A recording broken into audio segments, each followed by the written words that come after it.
नमस्कार, बहुत स्वागत है आपका। मैं हूं आपके साथ ऋतु ज्ञानवानी। निकाय चुनाव को लेकर बीजेपी ने आज बैठक की है, जिसमें सीएम शिवराज सिंह चौहान और प्रदेश अध्यक्ष वीडी शर्मा शामिल हुए। वीडी शर्मा ने कहा है कि केंद्र और राज्य सरकार की योजनाओं का प्रचार प्रसार होगा और हर एक हितग्राही के घर पर बीजेपी पहुंचेगी।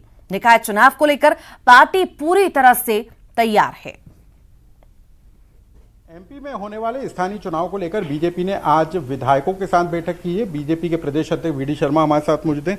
सर, अब तो चुनाव देर सवेर होना तय माना जा रहा है, क्या तैयारी है बीजेपी की?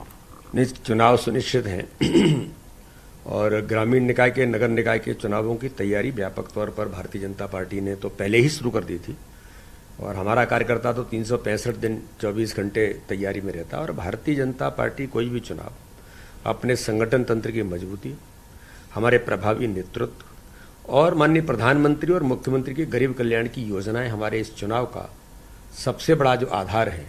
और मैं ये कहता हूं कि मध्य प्रदेश के अंदर ग्रामीण निकाय में भी और नगर निकाय में भी जो विकास की गंगा बही है, ये इस चुनाव का सबसे बड़ा आधार है। इसलिए भारतीय जनता पार्टी के हमारे सभी जनप्रतिनिधि, माननीय सांसद, माननीय विधायक, सभी पदाधिकारी और नीचे तक भारतीय जनता पार्टी का जो तंत्र है, जो बूथ का कार्यकर्ता है, त्रिदेव से लेकर के बूथ समिति, पन्ना प्रमुख, पन्ना समिति, ये एक्टिवेट होकर के मैदान में उतरे हैं। और मुझे पूर्ण विश्वास है कि ग्रामीण निकाय के और नगर निकाय के चुनाव में भारतीय जनता पार्टी इतिहास बनाएगी। कुछ कार्यक्रम भी तय कर दिए हैं पार्टी ने?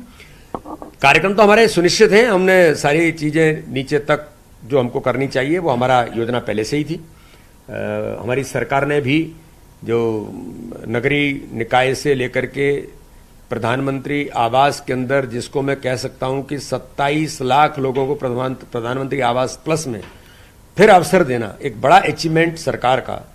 माननीय प्रधानमंत्री जी का मैं धन्यवाद करता हूं, माननीय मुख्यमंत्री जी का, कि 27 लाख लोगों को आवास प्लस में जोड़ना, उन लोगों तक पहुंचना, हमारे जो हितग्राही हैं, गरीब कल्याण की योजनाओं से लाभान्वित लोग हैं, उन सब तक पहुंचना, ये भी हमारी भारतीय जनता पार्टी के सभी कार्यकर्ताओं ने मिलकर इसकी तैयारी की और इसमें नीचे तक हम जाएंगे। ओबीसी आरक्षण के फैक्टर से निपटने के लिए भी कहीं ये नुकसानदेह या फायदेमंद साबित? देखिए, ओबीसी आरक्षण के बारे में अगर किसी ने कुछ किया है तो भारतीय जनता पार्टी की सरकार ने किया है।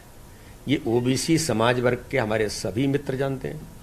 और अगर इस देश के अंदर, मध्य प्रदेश के अंदर गरीब कल्याण के लिए, हर समाज वर्ग के लिए किसी ने किया है तो वो भी भारतीय जनता पार्टी ने किया है। ये कांग्रेस के जो नेतृत्व है वो झूठ, छल, कपट, डिवीजन, विभाजन करो, ऐसी ताकतें हैं जो केवल यही काम करना चाहती है। लेकिन मध्य प्रदेश ने उनको 15 महीने देखा भी है और विकास के मुद्दे पर और हर गरीब के साथ खड़े होने वाला भारतीय जनता पार्टी की सरकार। इसलिए मैं ऐसा मानता हूं कि ओबीसी वर्ग के लिए आरक्षण को लेकर के गंभीरता से काम भारतीय जनता पार्टी की सरकार ने किया है और इसलिए वो सब लोग भी जानते हैं और इसमें भी हम आगामी लड़ाई लड़ रहे हैं। लेकिन ये माने कि यदि ओबीसी आरक्षण के बिना भी चुनाव होते हैं तो पार्टी पूरी तरीके? बिल्कुल, हमने कहा है ना, बिल्कुल पूरी तरह से तैयार है। चुनाव में माननीय सर्वोच्च न्यायालय का 17 तारीख को हेयरिंग है। हमने मॉडिफिकेशन के लिए अपील की है।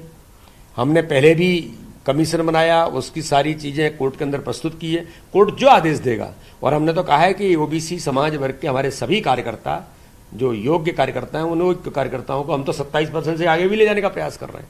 तो हम तो इस दिशा में लगातार पहले से ही, हमारे तो सिद्धांत में हमने कहा है, हमारी पंचनिष्ठाओं में है कि दलित, कुचले, पिछले सभी हमारे ऐसे लोगों को अवसर देना, तो भारतीय जनता पार्टी इस काम में लगी है। तो मॉडिफिकेशन याचिका पर सुनवाई होना है कोर्ट में, लेकिन बीजेपी ने अपने स्तर पर तैयारियां तेज कर दी और इसी के तहत आज महत्वपूर्ण बैठक हुई है।